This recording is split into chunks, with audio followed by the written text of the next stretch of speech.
Hi, everybody.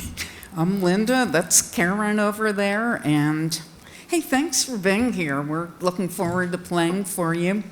We brought a variety of instruments. And what we do is play music from a variety of cultures. The first piece is kind of unusual, and I think Karen will tell you about it. Yes, it actually is very unusual. It's in 7/8 rhythm. And of course, you know, most of us have grown up with 4/4 or 2/4 or waltz time, and this is very unusual. And it's Eastern European, so it's a Bulgarian piece. And the way they count their music is groups of 3 beats and groups of 2 beats. So this is 1, 2, 3, 1, 2, 1, 2. Well, I mean, you could say 1, 2, 3, 4, 5, 6, 7. But if it's a very fast tune, counting that fast is very difficult. So this is called Minka, and it's Bulgarian.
Thank you.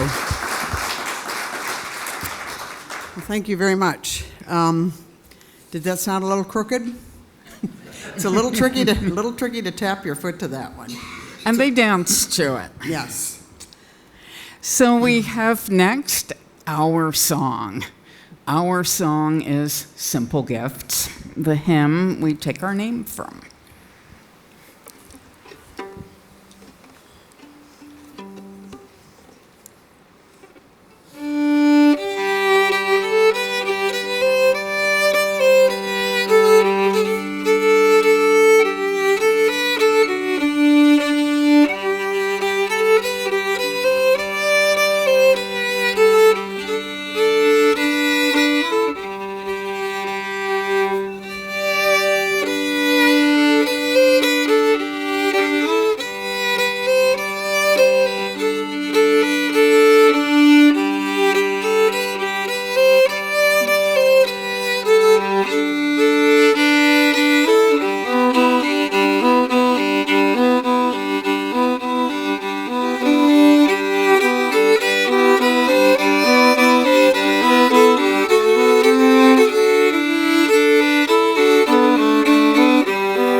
Thank you.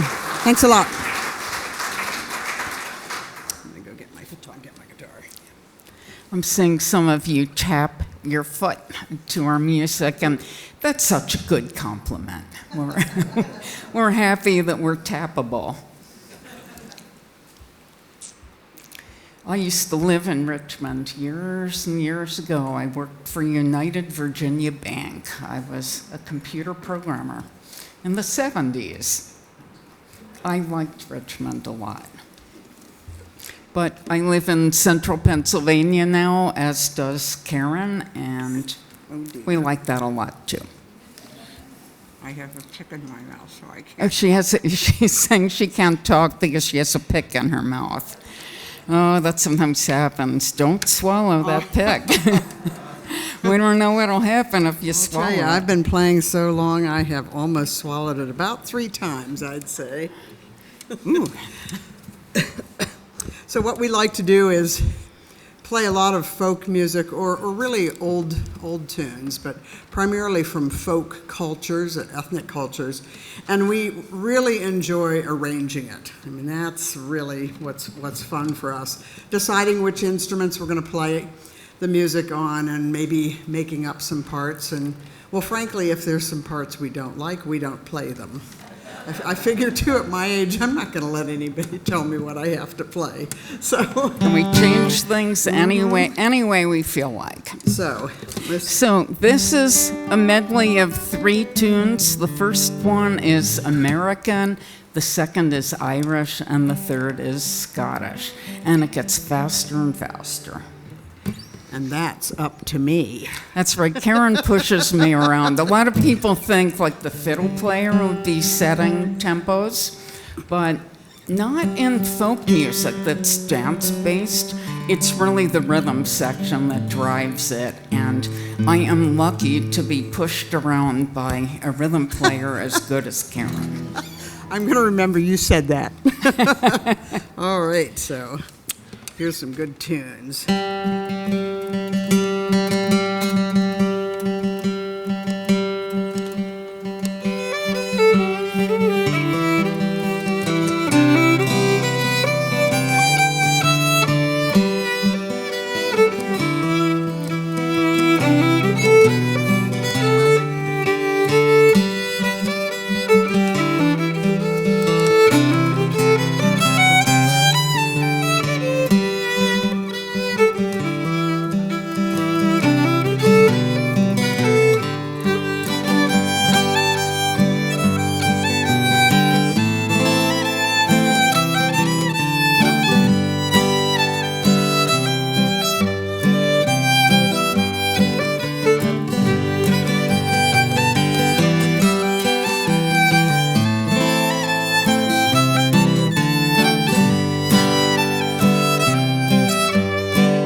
you. Thank you. Thank you. Thank you very much. Yeah, Karen said she has the power, and not only does she have the rhythm power, but she has the incredible ability to be able to talk while she's playing, which I have never been able to do. So she can say all kinds of things, and all I can do is like stupidly play the fiddle and nod or something. So we're going to, the next tune we're going to play is Holy Manna, and I'm pretty sure it's in the Presbyterian hymnal. It is. It's in all the hymnals. Yeah, but I can't remember what the name of the hymn is for it. The hymn is Brethren, we have... Is it? Brethren, we've gathered to worship. Oh, very good. Thank you. And it is an American shape note melody. So the heritage is from shape note singing. And it's a beautiful melody. And I don't know how many of you are familiar with shape note singing, but it was a movement that was started in like the late 1700s and went into the 1800s, where you'd have itinerant preachers, and they'd travel around with these hymnals, and you would learn by looking at the shapes of the notes instead of learning to read it the way we normally read it. I don't know if it was easier or not, but boy, an awful lot of people got into it, and People still they do still it. do it today, and the melodies are absolutely beautiful, and so is the poetry of the hymn. So, but we wanted to emphasize the melody, so this is called Holy Manna.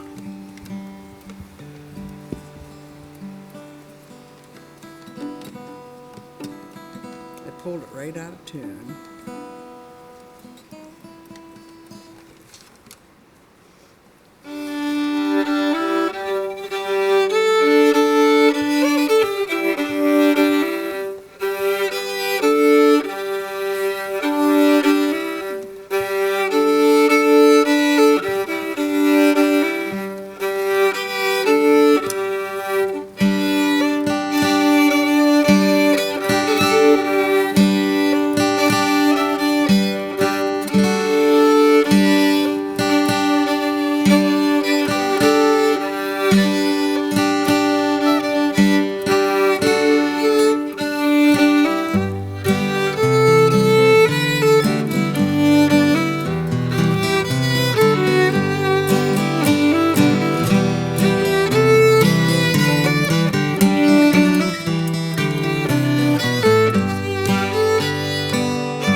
Thank you. Thank you very much. So Linda's going to get the largest instrument that we travel with. She's going to get that out. And it's a hammer dulcimer. And I know a lot of people in this part of the country are familiar with hammer dulcimers. They're pretty popular down around here, and also in the northern Midwest, where a lot of Scandinavian people settled. And this is a very cool instrument. This thing is, well, actually, it's like over 3,000 years old, not the actual dulcimer. But the concept in having something like this is a very, very old instrument. And I'd say they're like a portable piano, except the piano came much later. But it plays chords and melody, but it's also a percussion instrument because you're literally hammering at it. So for other musicians, you can watch and get your rhythm. And of course, then you can hear the chords and the melody come out. And it's pretty neat, and I'm glad she has to tune it and not me. That makes me happy. And you can have people use different types of hammers. You're going to hold it up? Yes. Okay, so here is what it looks like. It's got about 75 strings on it. They all go all the way across, and there are bridges that raise them up. So you play different strings at different places. I'll have one of these in enchant, and I'll be drumming on strings. It's easier than it looks. It's very cool. I think it looks like a fancy way to make egg salad out of hard-boiled eggs. Don't say it. I'm going to have to readjust this mic because I can't let Karen just say that without me adding that I think we'll use her guitar as a birdhouse. And she loves that guitar. I do love that this guitar. Is about as old as she is. Yes, it is. Yes, it actually, you're right, it is. Okay. Oh, it's what we're playing. Yes. Oh, yeah, you should explain. We're going to play something that's kind of different. It is It's klezmer new to us. music, and klezmer is Jewish music from Eastern Europe. And it has different scales, so that makes it sound kind of exotic. Play the scale, if you would. All right, the scale.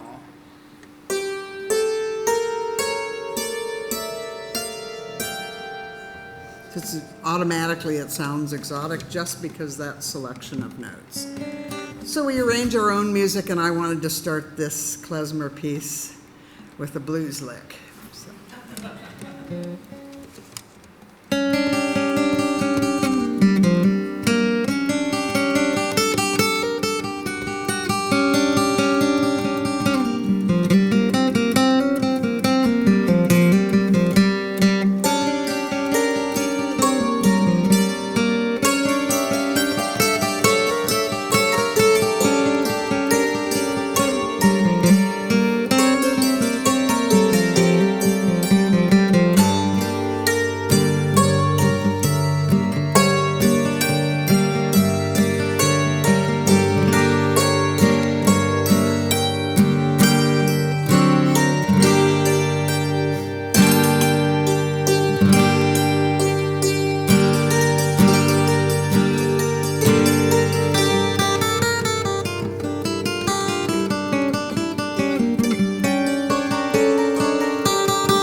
Thank you. So, klezmer, some klezmer music. It's a lot of fun to play klezmer.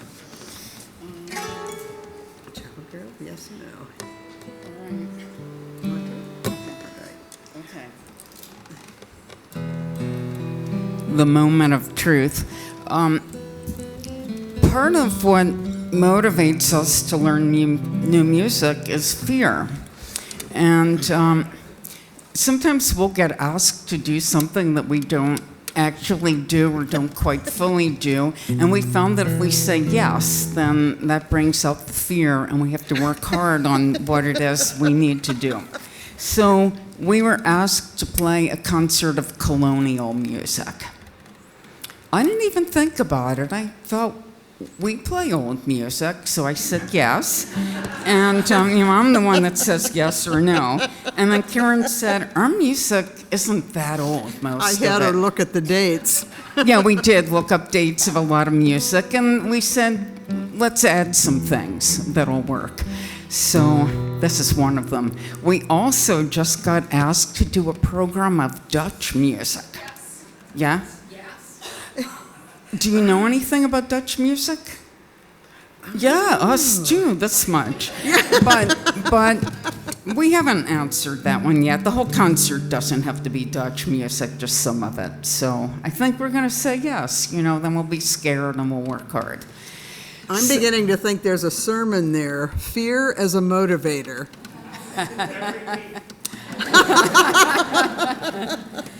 So we're going to play two tunes for you. The first one is Child Grove, and it's a well-known English tune, and it's really old. And it is a tune that they would have also certainly have known in this country. And the second one is called None Such. Same thing, very, very old tune, and would have come over. Certainly our ancestors would have come over with these tunes. By the way, we're unveiling this one tonight.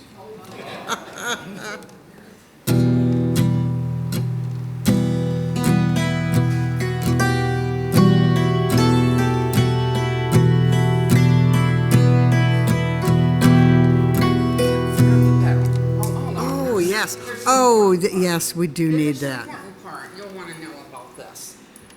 The pedal. You can tell them. Okay, this is very interesting. The laundry lines hanging down from the hammer dulcimer are not really laundry lines. They attach to this pedal that you can step on, and it will mute the strings, so it softens them. So it has a very different sound, and it's very effective. Well, go ahead, give them a taste of that. Okay, so listen for when she steps on the pedal.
Thank you. Thank you very much. Yeah, good. Go to mandolin. So hopefully you All right. had pictures of tri-cornered hats and macaroni and So you've seen Karen play fiddle and you've seen her play guitar. And if you take the right hand guitar, where she plays with a pick, and the left hand of fiddle, except rather than putting it here, you put it here, you get this instrument, a mandolin, tuned the same as a fiddle. yes. Yeah, so actually, a lot of people don't know this, but many do. String instruments are all kind of connected to what you do to make sounds. So if you play one, it becomes easier to play the next one, and then the next one, and the next one, and finally you just don't have to learn anything anymore.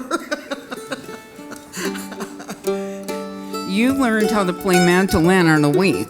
I saw it happen. Well, fear was a motivator. I had a good gig coming up if I could play the mandolin. We have played together for 30 years, so we know each other pretty well.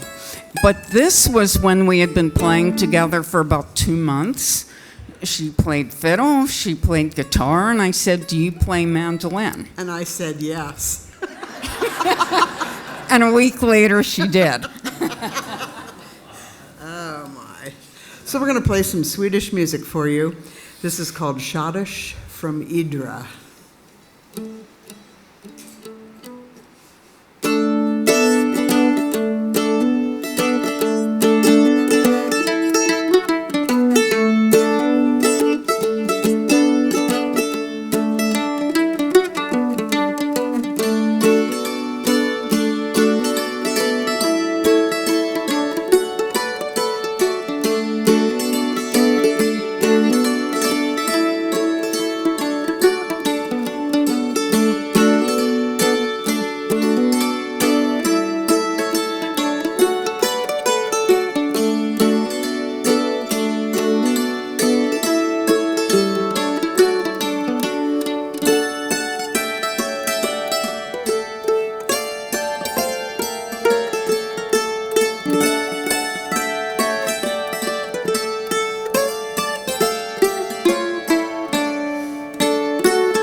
Durang?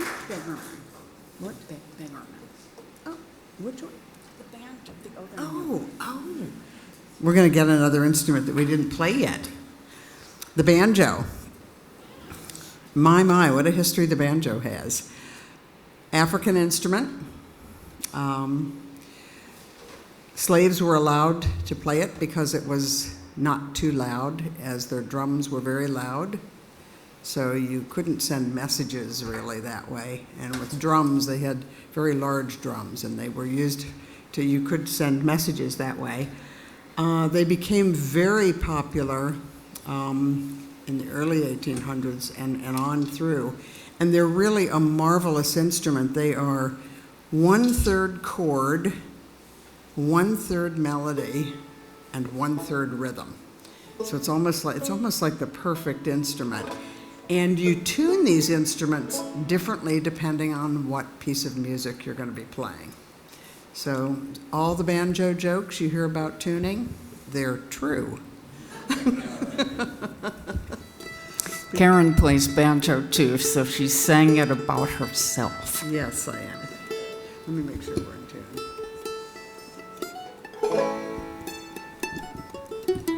So we're going to play some, the first one, I know it as an Irish tune, Red-Haired Boy. First of all, It's very popular. we're going to be playing colonial music next. This is the other one that we added recently for the colonial concert. It's interesting, we're playing in a town in Pennsylvania that is celebrating 250 years of that they almost wrote the Declaration of Independence there, which was in 1774. Wow. So, That's and it was right at the church that's having us play. It's in Carlisle, Pennsylvania. Yeah, cute little town. What's interesting, by the way, about the style that Linda plays, it is a style that has been traced back to Africa. Many of us are familiar with bluegrass style, which is similar to fingerpicking a guitar. But the style that we both play is called clawhammer or frailing, and it goes way back, and you're literally throwing your hand at the strings, hoping you'll hit the right one for the melody. So you're going to see the back of her hand just looking like it's kind of hammering at the banjo, and the shape of her hand is like this. Go ahead. Yeah.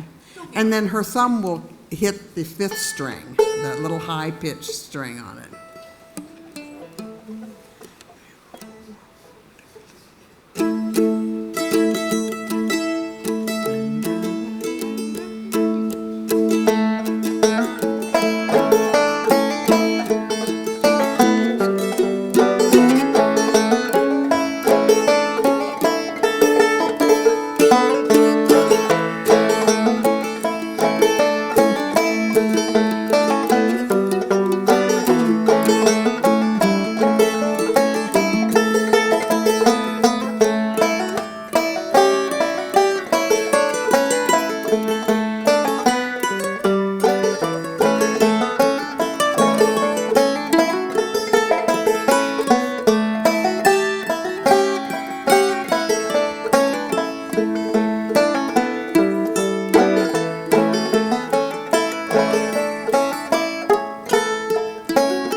Citizen's Apron.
Thank you. Thank you very much. We've only performed that a few times, and we're still working it out. And every time Karen does something different and wild, and I'm just so amused by it. And she has a real sense of humor in her playing, and in her entire life. So I appreciate that. It is fun. Do you folks have questions? Yeah, yeah. So I'm assuming, like, your example of colonial music, you really do a lot of research into the historical background of the music itself? Well, Yeah, research. We did research. We looked up the dates of the tunes we already there's know. such a strong British Isles heritage in this country that it was like a glass of water spilled on a tabletop. It went everywhere. It went absolutely everywhere. And then different groups, of course, came over. So we've got to find out who came over when. And for the Dutch one, we know they were here. And actually, Yankee Doodle is a well-known Dutch tune. It's like, who would have guessed it? You know, The things we learn when we have to look them so up. the colonial music, a lot of it also would be definitely related to dance. And I'm sure a lot of you have watched anything from Bridgerton to, even some of the, like the dances at Downton Abbey or the Jane Austen. Those dances they're doing are very old. They're very old. And they were, courtly dances. And people had a lot of fun. That's how what they did, and those were their parties, and they were very social. And so this music was played. Everybody knew the tunes.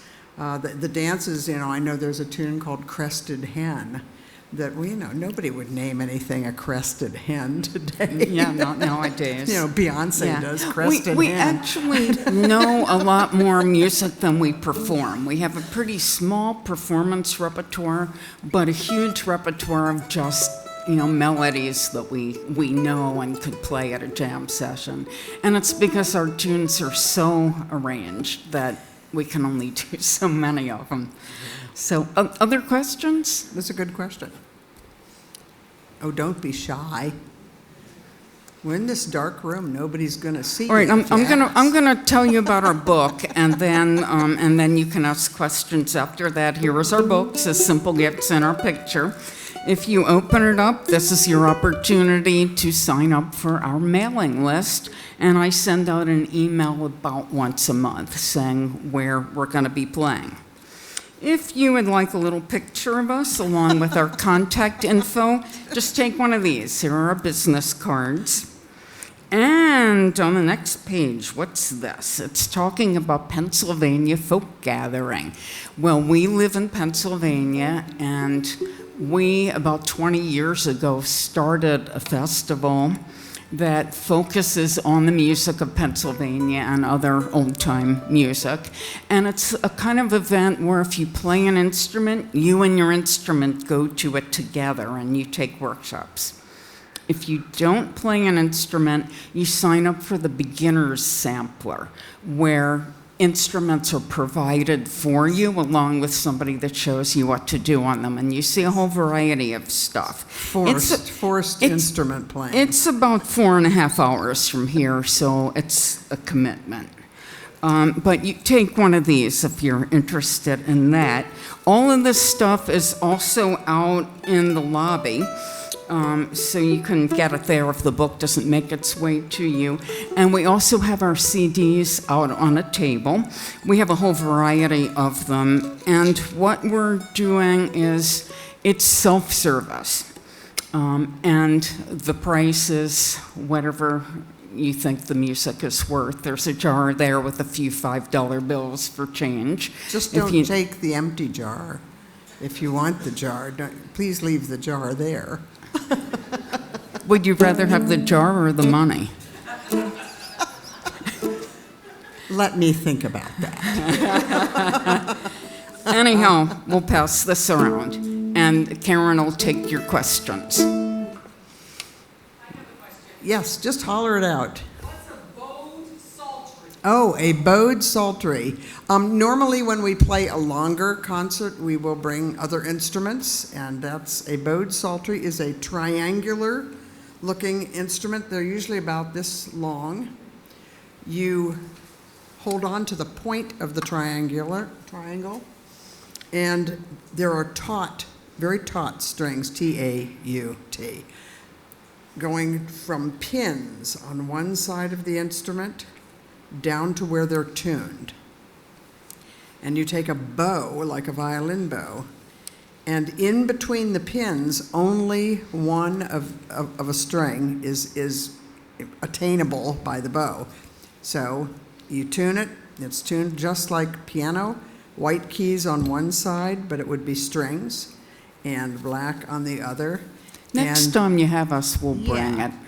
We'll make a note that And then next time you we'll just bring bow in between these pins, and the psaltery is spelled P-S-A-L-T-E-R-Y. So if you looked it up online, you'd see a picture of one. They look harder to play than they are, and they're wonderful for religious music, hymns, Christmas carols and stuff, and it's a Renaissance instrument. It is related to the psaltery family of plucked psalteries, which are mentioned in the Bible. But so it's a harp, kind of a harp-like instrument. Did I describe that very well? I just realized Well, I knew what it was if you were could see talking about. inside my head, you would know exactly what they were. Yes, if you could see what she's picturing. Okay, so far everything we've played has been traditional tunes where we take them and do our thing with them. Every now and then we write a melody and then do our thing with it.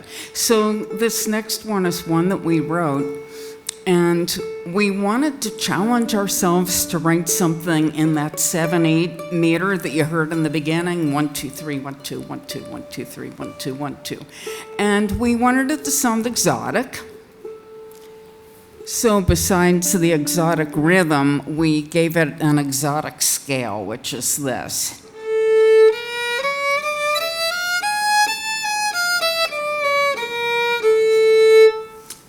And for those of you that know what I'm talking about, it's like the top half of a harmonic minor scale, but you put it in the bottom half too. Sure. Well, how would you describe it? Cool. Oh, gee. So we had Ladino music in mind when we wrote this. This is called Midnight Caravans. And Ladino music is the Spanish Jewish culture from Spain and northern Africa.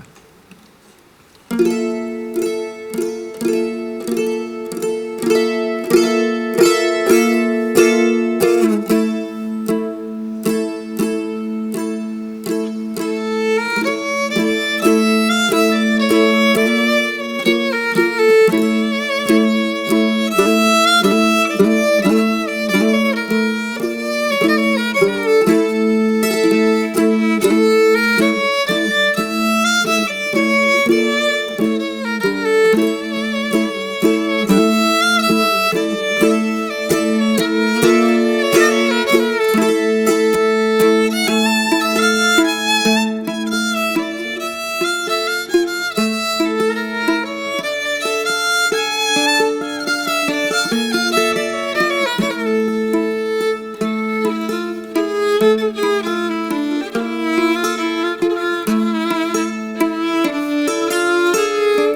Midnight Caravan.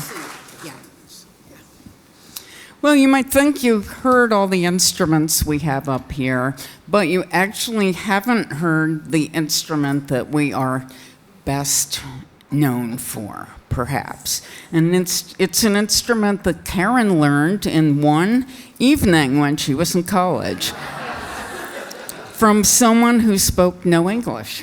This is what happens when you party with Cajun musicians. So these are spoons. These are two inexpensive soup spoons. I did not take them from your kitchen. They are my own. And I was lucky enough to be taught by Nathan Absher of the Balfa family. And the Balfa family is to Cajun music what the Carter family was to early country music. And they really do play spoons down there. And I have since found out they play them all over the world. It's very bizarre. They play them in the Ukraine. They're amazing in the Ukraine with the wooden spoons. But they play them in Turkey, and they do play them. How about Netherlands? In Do they Spain. play spoons? This would be really No, but convenient. the Patriots played spoons. But anyway, colonial times. But they probably did, actually. So it goes back also to Irish, like bones playing. People would play rib bones. Do you know about, seen people play bones at all? There's quite a heritage of that. But they play them also in the Scandinavian countries, and they actually have, I've got to see this is a bucket list. They have apparently these contests that are amazing where, I don't know, do all the villagers come with their spoons or what? But, so I'm going to play them, and then I will quickly explain to you what I'm doing. And it's not anywhere as hard as it looks.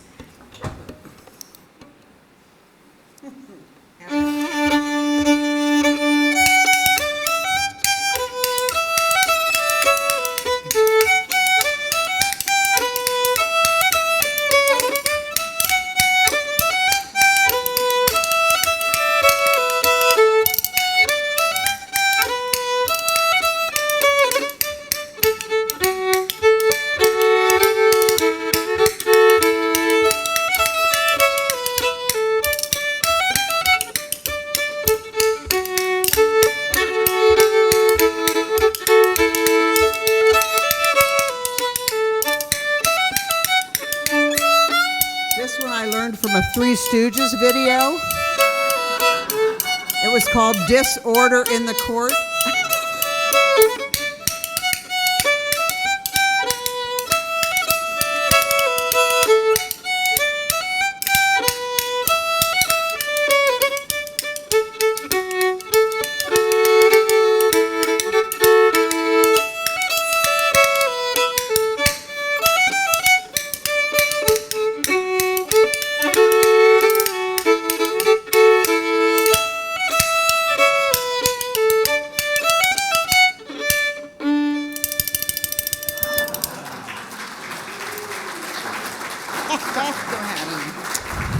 So I'll give you a quick explanation, and I should apologize to the sound man.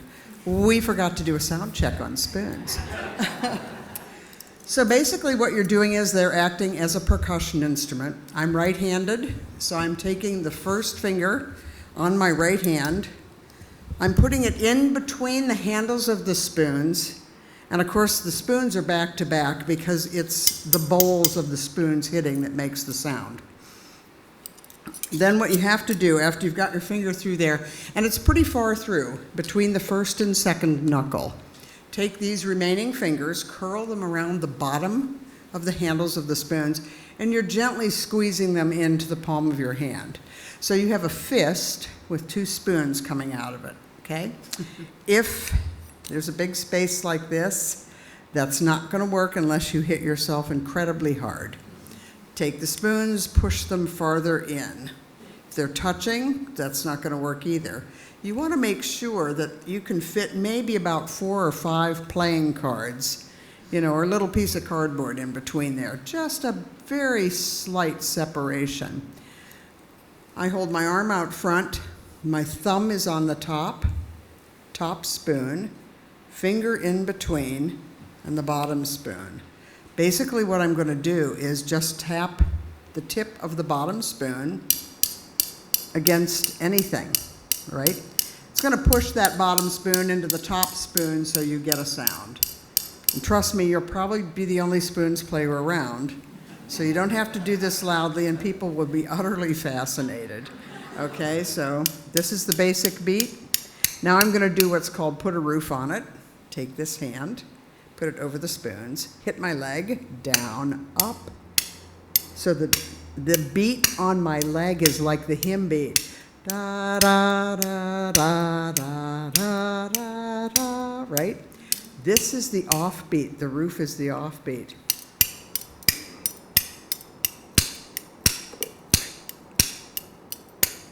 Hear the difference? It's a remarkable difference, but it's not very tricky at all. So the next move that I really like, feet flat on the floor, knees together, put the hand that doesn't have the spoons down. You're trying to act like you have 3 knees, and just pretend there's a board. paintbrush, paint the board. All right, that's it. This one's cool. This one's called the Cricket. It's the best one. It is the best one, right? How many of you can raise your hands, put cardboard in the spokes of your bicycle wheels when you were, yes. Same concept. These are the spokes, so they have to stay very rigid. Take the tip of the bottom spoon and just let it gently roll down the side. Little drama. Come down to hit the leg, get a nice popping sound. Tip this up for the Three Stooges. And if you say you've got a gig at an Irish bar for 3 hours and you were going to be their professional spoons player, you really want to know this one. It's the easiest. All right? And the last thing you do is you get a glass of hot soapy water. You have to wash off your spoons, stick them down inside there, and swish them around. Your finger might get a little sore, so you want tape, rubber bands, or Band-Aids on the shafts of the spoons. And again, you want cheap ones. Yeah. Would you get a different sound if it were silver? Absolutely. People don't like it when you use their silver that way, but you do get a different sound. It's actually not as good. And wow, you know, if you go, guys, gee, you guys would have them at potlucks when somebody has those big plastic, like potato salad spoons. They're wonderful. I had a pair, but I broke them. I think I drove the car. I didn't tell you that. I drove the car over the set of spoons. We can look for another one at the dollar store. Yes, we can. But it really is fun to play. We also, I make and sell joined ones, and there you don't have to worry about what this hand is doing.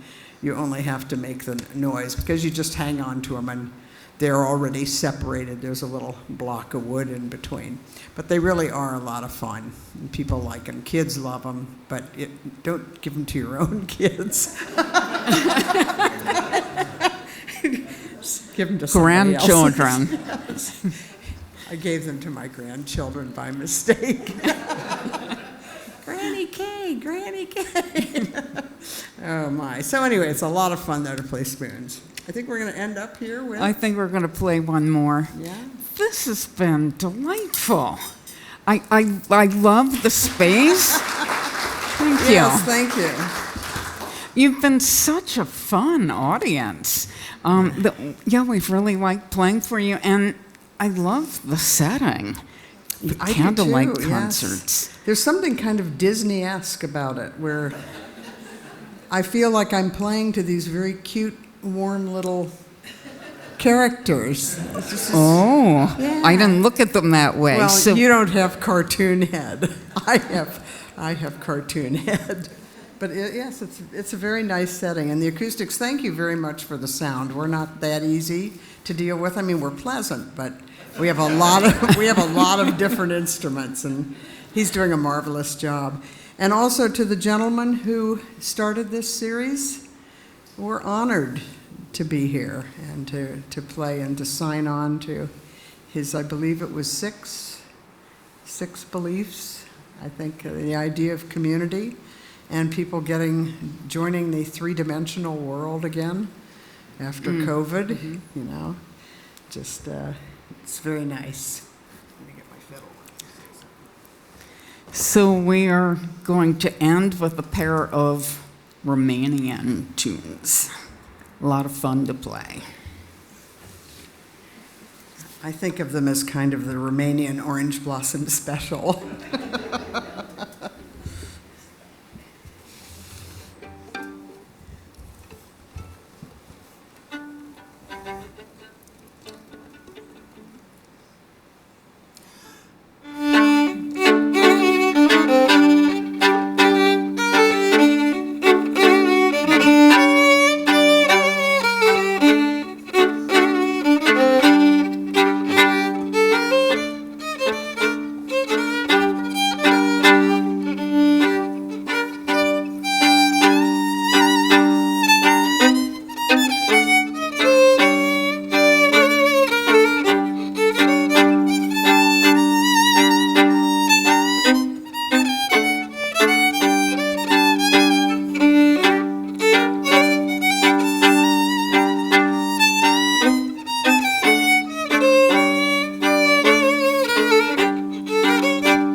Thank you. Thank you so much. Thank you very much. Thank you.